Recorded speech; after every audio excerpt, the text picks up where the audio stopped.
पक्का काम नजर पक्का और डालने का कम सवाल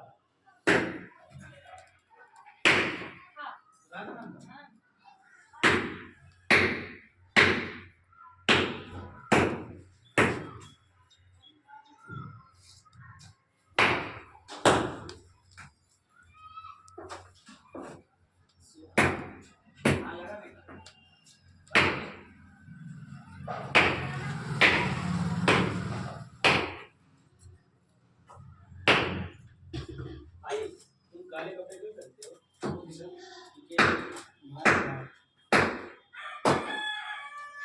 आज ले जाओ ना बताओ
बोलो लो घर में हर पाइप